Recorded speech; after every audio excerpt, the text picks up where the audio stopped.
우리도 골로새서 1장 9절부터 14절까지 말씀을 여러분과 함께 나누도록 하겠습니다. 먼저 1장 1절부터 8절을 배경으로 여러분에게 먼저 서론을 하도록 하겠습니다. 8절까지의 배경으로 보면 놀라운 흐름이 있습니다. 골로새 교회는 이미 믿음, 사랑, 소망이 있었고요. 복음을 듣고 하나님의 은혜를 참으로 깨달았으며 그 복음이 그들 가운데 열매를 맺고 있었습니다. 그리고 에바브로를 통해서 복음을 배웠고요. 골로새 교회는 말씀드렸듯이 바울이 직접 개척한 교회가 아니다. 그렇게 말씀을 드렸습니다. 에바브로를 통해 복음을 배웠고요. 바울은 그 소식을 듣고 감사했습니다. 지난 시간에 감사의 이유를 5가지 말씀을 드렸는데 잠시 후에 여러분에게 정리를 해드리겠습니다. 그런데 골로새 교회가 이렇게 잘하고 있는데 여러분 참 잘하십니다. 됐습니다. 그렇게 바울은 하지 않습니다. 그런 잘하고 있는 까닭에 우리도 여러분을 위하여 기도하기를 그치지 아니한다라고 말씀하고 있습니다. 잘하고 있으니까 우리도 여러분을 위해서 기도하기를 그치지 아니한다. 사실 좋은 교회가 되는 것보다 더 중요한 것이 있습니다.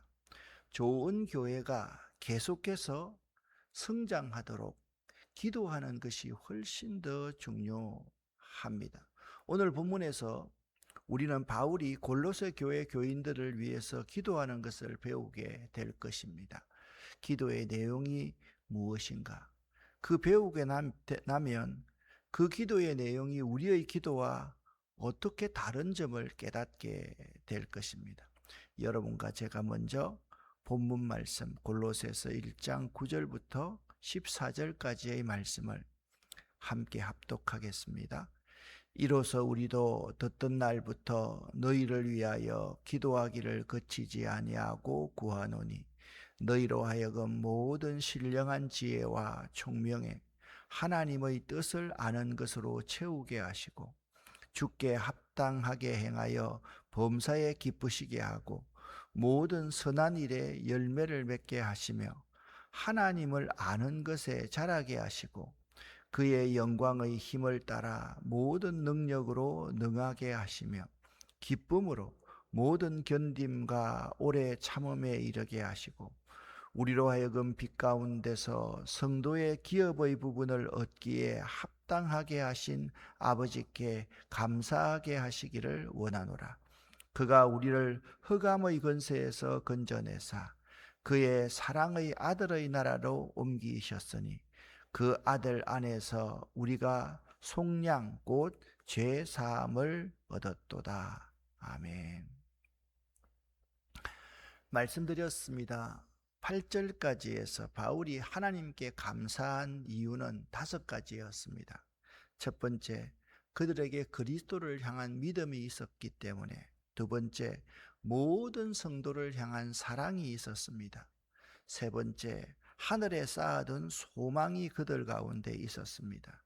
네 번째, 복음이 그들 가운데 계속해서 열매를 맺고 있었습니다. 이게 네 번째 부분은 오늘도 그대로 6절에 나오는데요. 오늘도 그대로 연결되어서 말씀을 합니다. 그리고 다섯 번째, 에바브라와 같은 신실한 일꾼이 있었기 때문에 바울은 하나님 앞에 감사를 드릴 수 있었습니다. 그렇습니다. 우리는 이 새벽 기도 같은 순간 수요 성경 강해 및 기도를 할 때 이렇게 생각할 수 있어야만 됩니다. 우리 교회에 기도하는 성도가 있다면 감사하십시오. 우리 교회에 말씀을 사모하는 성도가 많다면 그것에 감사하십시오. 그리고 우리 교회에 다음 세대를 위해 헌신하는 성도가 있다면 감사하십시오. 누군가 말없이 묵묵히 봉사하고 있다면 그것에 감사하십시오. 누군가 어려운 사람을 사랑하고 있다면 감사하십시오. 한 사람이 예수를 믿고 변화되고 있다면 그것으로 말미암아 감사할 수 있어야만 됩니다. 근데 제가 지금 여러분에게 말씀드린 것은 어떠한 조건에 의한 결과로 감사하는 이야기를 하고 있지 않습니다. 우리 교회 아이들이 대학을 잘 가서 감사합니다. 우리 교회 부자가 많아서 감사합니다. 이런 게 아닙니다. 여러분, 감사는요, 문제를 부정하는 것이 아닙니다. 여기 감사한다고 해서 문제가 없다고 말하는 것이 아닙니다. 바울은요, 골로새 교회의 문제를 잘 알고 있었습니다. 가장 큰 문제는 무엇이었습니까? 예수 그리스도가에 대한 믿음이 부족했습니다. 그들 가운데 이런 사람이 있었습니다. 아니, 예수를 믿어서 구원받는다 해도 다른 것 좀 더 있어야지. 어떻게 믿으면 구원을 받니? 그 말이 안 되지 않니?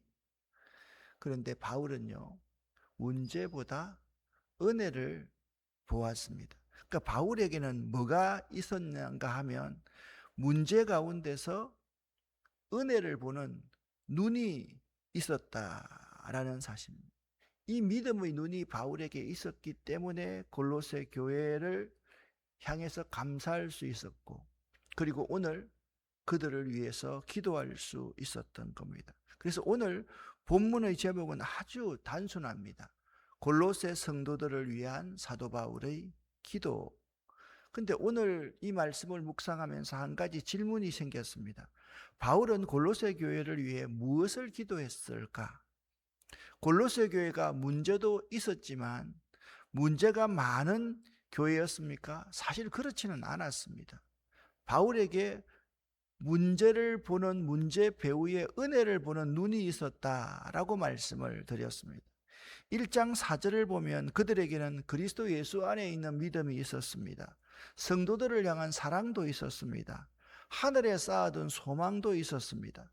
6절에 보면 복음이 그들 가운데 들어와 열매를 맺고 있었습니다. 7절에서는 에바브라를 통해 복음을 배웠다라고 말하고 있습니다. 8절에서는 그들의 사랑을 들었다라고 말합니다. 그러니까 골로새 교회는 이미 상당히 좋은 교회였습니다.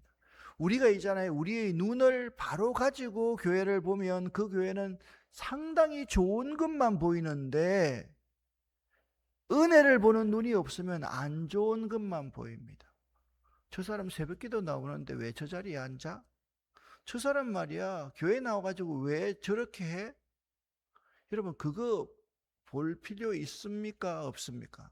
없습니다. 그분이 새벽기도에 나와서 어디 앉든 여기 앉든 제일 뒤 2층 꼭대기 저 뒤에 앉든 그게 무슨 문제가 됩니까? 아무런 문제가 되지 않습니다. 그분이 좀 크게 기도하던 그게 무슨 문제가 됩니까? 그래서 사도 바울은 오늘 9절부터 이렇게 시작하고 있습니다. 이로써 우리도 듣던 날부터 너희를 위하여 기도하기를 그치지 아니하고 라고 말씀하고 있습니다. 바울은 있잖아요. 좋은 교회를 보고서도 기도를 멈추지 않았습니다. 이 땅에서 좋은 교회의 완결판은 없습니다.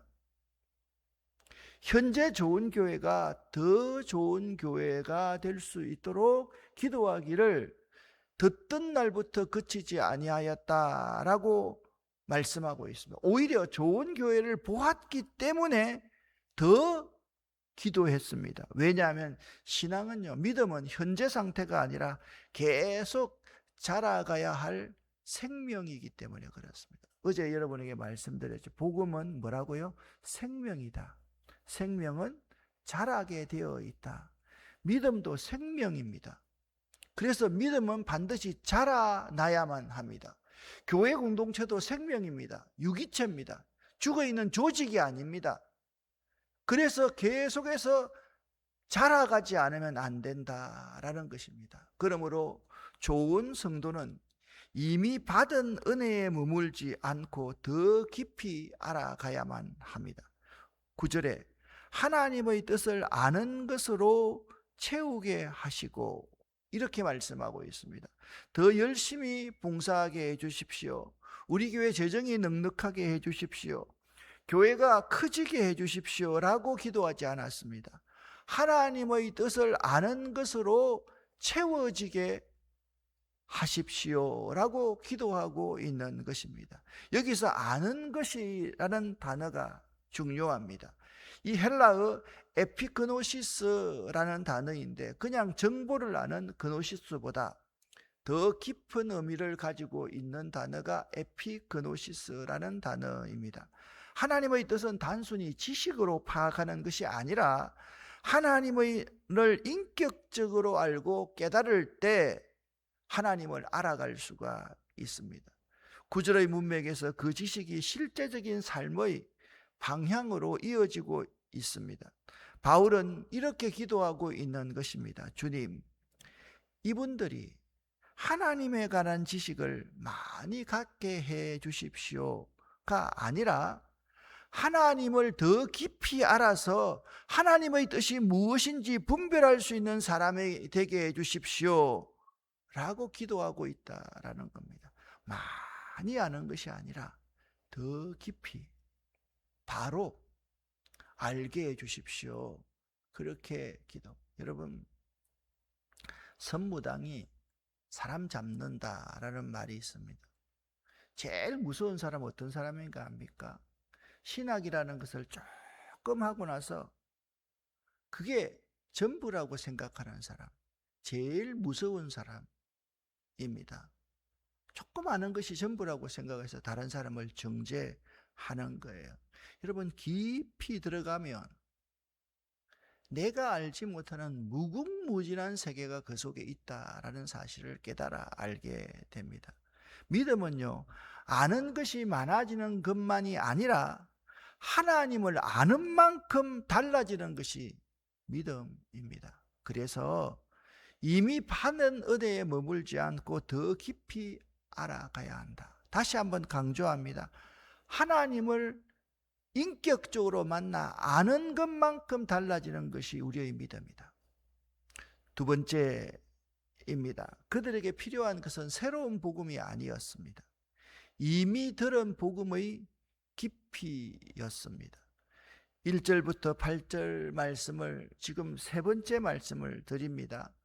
골로새 성도들은 이미 복음을 들어 하나님의 은혜를 참으로 깨달았고 복음이 그들 가운데 열매를 맺고 있었으며 온 세상에서도 열매를 맺고 있었습니다. 그러므로 9절의 기도는 새로운 무엇인가를 찾게 해달라는 기도가 아니라 이미 들은 복음 안에서 더 깊어지라는 기도를 하고 있는 것입니다. 이것은 골로새서 전체를 이해하는 데 굉장히 중요합니다. 예수님을 알면 알수록 우리가 더 겸손해지게 됩니다. 예수님을 알면 알수록 그분은 정말이지 우주와 천지와 만물을 주고도 바꿀 수 없는 분, 그분을 우리의 입으로, 그래서 찬송가 이런 찬송이 있지 않습니까? 하늘을 두루마리 삼고 바다를 먹물로 삼아서 그분의 사랑을 기록한다 한들 다 기록할 수 있으랴? 그렇게 말씀하고 있는 것입니다. 골로새 교회에는 이후에 다른 철학과 사람의 전통, 여러 종교적 규례가 들어와서 예수 그리스도 외에 무언가를 더해야 된다는 유혹이 나타났습니다. 그래서 바울은 처음부터 새로운 비밀이나 새로운 영적 지식을 찾아라고 하지 않습니다. 오히려 그들이 이미 받은 복음과 그리스도 안에서 뿌리를 더 깊이 내리면 된다라고 말씀하고 있습니다. 바울은 이렇게 기도합니다. 주님, 이들이 이미 받은 복음을 더 깊이 알게 해 주십시오라고 기도하고 있습니다.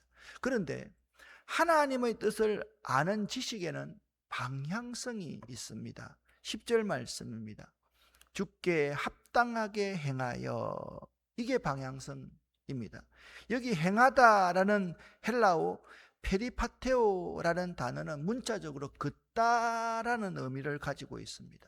그런데 신약에서는 사람이 살아가는 방식을 가리키는 표현으로 자주 사용됩니다. 즉 어떻게 살 것인가라는 문제입니다. 하나님의 뜻을 알면 내가 이 생각을 해야 됩니다. 내가 어떻게 살 것인가를 생각해야만 합니다.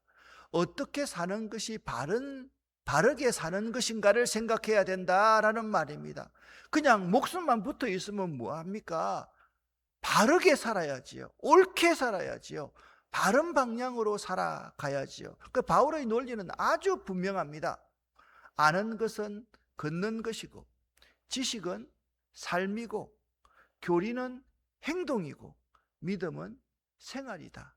이게 바울의 논리입니다. 그래서 9절에 아는 것과 10절에 행하는 것은 분리되어 있지 않습니다. 바울에게 참된 지식은 반드시 삶을 변화시키도록 되어 있다. 여기서 중요한 질문을 하나 던질 수가 있습니다.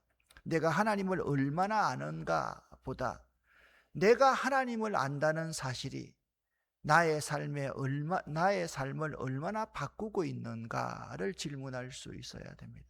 여러분, 이 질문은 매우 중요한 질문입니다. 우리는 흔히 내가 하나님을 얼마나 아는가에 집중을 합니다. 그러나 그렇지 않습니다. 내가 하나님을 안다는 그 사실이 내 삶을 얼마나 바꾸고 있는가, 내 삶을 통해서 얼마나 그리스도를 드러내고 있는가, 그 사실에 대해서 질문할 수 있어야만 됩니다. 미국의 작가 플래너리 오코너라는 분이 단편소설을 썼는데 계시라는 단편소설을 썼습니다. 여기서 작가는 우리에게 불편한 진실을 하나 이야기를 합니다. 여기 계시란 작품의 주인공은 루비 터핀이라는 여성입니다. 그녀는 스스로를 괜찮은 사람이라고 스스로에 대해서 생각하고 살았습니다.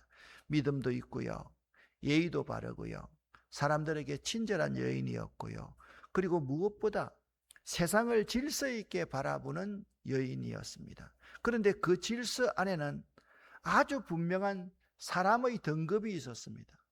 그녀는 딱 보면 이 사람의 그레이드는 이것이로구나. 급수를 매기기 시작합니다. 누가 괜찮은 사람인지, 누가 수준이 낮은 사람인지, 누가 자신보다 못한 사람인지 그녀는 끊임없이 사람을 분류하면서 보기 시작했습니다. 그런데 이야기 마지막에 놀라운 장면이 그 소설에서 등장합니다. 그녀는 하늘로 올라가는 사람들의 환상을 봅니다. 그런데 자신이 낫다고 생각했던 사람들이 그녀의 앞에 있었습니다. 자신과 같은 부류라고 생각했던 사람들은 뒤에 있었습니다. 그녀는 자신이 옳다고 생각했던 기준이 하나님 앞에서는 뒤집혀 있다는 사실을 깨닫게 됩니다. 이 작품의 핵심, 계시의 핵심은 결국 인간의 의와 인간을 평가하는 시선이 하나님 앞에서는 무너지더라라는 것입니다. 왜 이 작품이 오늘 본문과 연결될까요? 골로새서에서 바울은 말합니다. 하나님의 뜻을 아는 지식으로 여러분을 채우십시오 라고 말합니다. 왜입니까? 우리가 하나님을 바로 알지 못하면, 하나님을 깊이 알지 못하면 하나님을 믿는다고 하면서도 내 기준으로 세상을 판단하고 사람을 판단하고 사람을 정죄하기 때문입니다.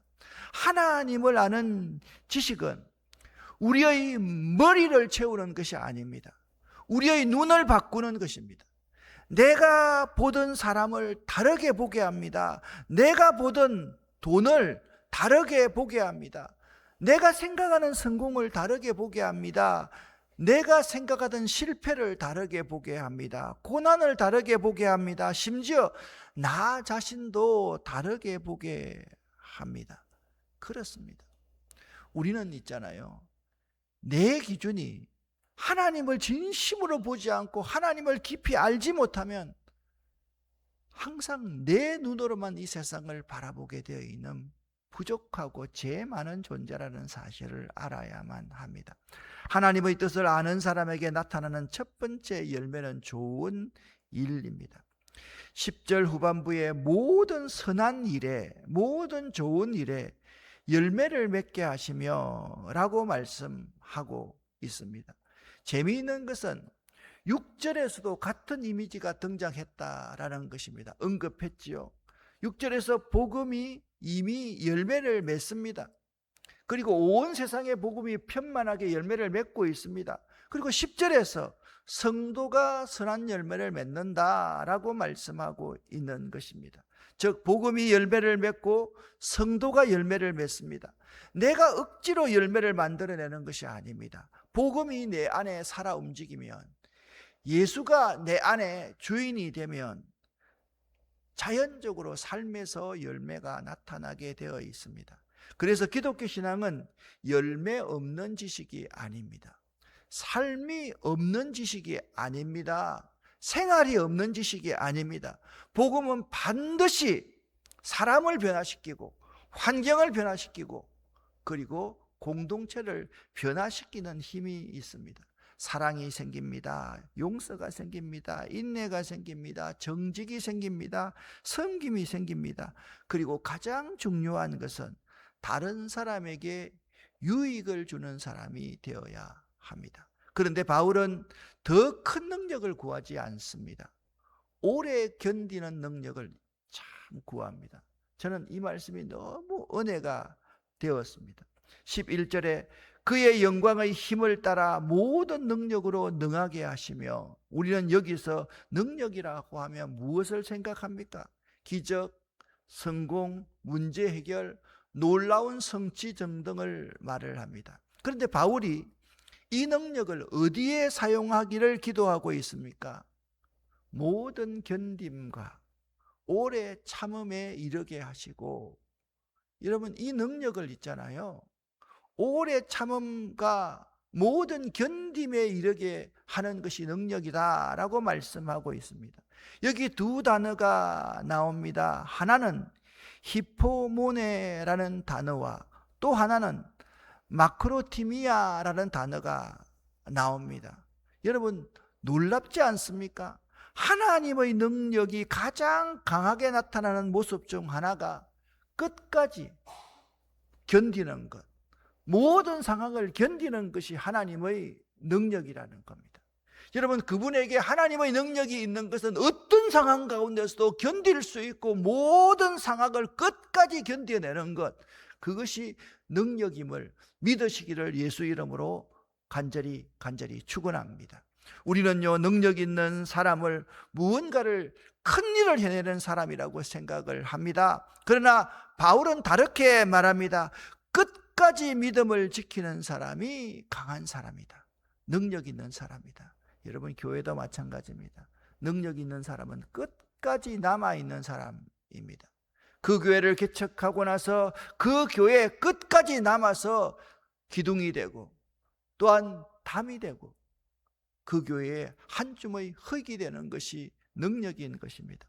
상처를 받았지만 사랑을 포기하지 않는 것, 기도에도 응답은 없지만 기도를 포기하지 않는 것, 사람 때문에 힘이 들지만 사람을 포기하지 않는 것, 교회가 힘들어도 교회를 포기하지 않는 것, 하나님이 침묵하시는 것 같아도 하나님을 놓지 않는 것, 이것이 히포모네, 능력입니다. 견딤, 인내가 능력이다라고 말씀하고 있습니다. 우리의 능력을 견딤과 인내에 사용할 줄 알아야만 합니다. 그 사람이 진짜 능력 있는 사람입니다. 그리고 이 모든 기도의 마지막은 감사입니다. 12절 말씀에 보면 감사하기를 원하노라 그렇게 말씀하고 있습니다. 또 하나 여기서의 중요한 단어가 히카노라는 단어입니다. 자격 있게 하다, 충분하게 하다, 합당하게 만들다라는 뜻입니다. 그런데 이 단어의 주어가 매우 중요합니다. 우리가 우리 자신을 자격 있게 만드는 것이 아닙니다. 하나님께서 주어입니다. 하나님이 우리를 자격 있게 하셨습니다. 그러므로 믿음의 마지막은 자랑이 아니라 감사입니다. 참 중요한 말입니다. 내가 이렇게 잘 믿었습니다. 내가 이런 기적을 받고 이렇게 성공했습니다. 그게 믿음이 아니라 하나님께서 나를 여기까지 데려오셨습니다 라고 하나님을 주로 내세우는 사람이 믿음 있는 사람입니다. 그래서 13절, 14절에서 바울은 내가 무엇을 했는가가 아니라 하나님이 무엇을 하셨는가를 말하고 있습니다. 13절 같이 읽어보겠습니다. 매우 중요한 구절입니다. 그가 우리를 흑암의 권세에서 건져내사 그의 사랑의 아들의 나라로 옮기셨으니. 아멘. 여기 복음의 핵심이 있습니다. 그가 나를 건지셨습니다. 그가 나를 옮기셨습니다. 그것이 매우 중요한 주제입니다. 그리고 14절 말씀입니다. 같이 읽겠습니다. 그 아들 안에서 우리가 속량 곧 제사함을 얻었도다. 아멘. 우리의 믿음은 우리가 하나님께 올라가는 이야기가 아닙니다. 우리가 하나님께 나아가는 이야기가 아닙니다. 하나님께서 우리를 찾아오셔서 우리를 건지시는 이야기이고 우리를 옮기시는 이야기입니다. 우리가 어두움에서 빛으로 이동한 것도, 우리가 제사함 받은 것도, 우리가 하나님 나라에 들어간 것도 궁극적으로 하나님께서 하신 일입니다. 그래서 바울의 기도는 너희가 잘해야 한다로 끝나지 않습니다. 하나님이 이미 너희에게 하신 일을 기억하라. 그것이 바울의 기도입니다. 여러분, 하나님을 알 때 더 깊이 인격적으로 알아가시는 여러분이 되었으면 참 좋겠습니다. 기도하겠습니다. 여러분, 기도하실 때 오늘 우리 청년교회가 강화도로 수련회를 떠납니다. 오늘부터 사실 다음 주까지 토요일, 주일까지는 강화도에서 모든 청년들이 수련회를 하고 다음 월요일부터 평화순례를 갑니다. 우리 청년교회를 위해서 기도해 주시기를 부탁을 드립니다. 우리 주여 믿습니다. 주여 믿습니다. 주여 믿습니다 하고 기도하고 돌아가겠습니다. 주여 믿습니다. 주여 믿습니다. 주여 믿습니다. 나는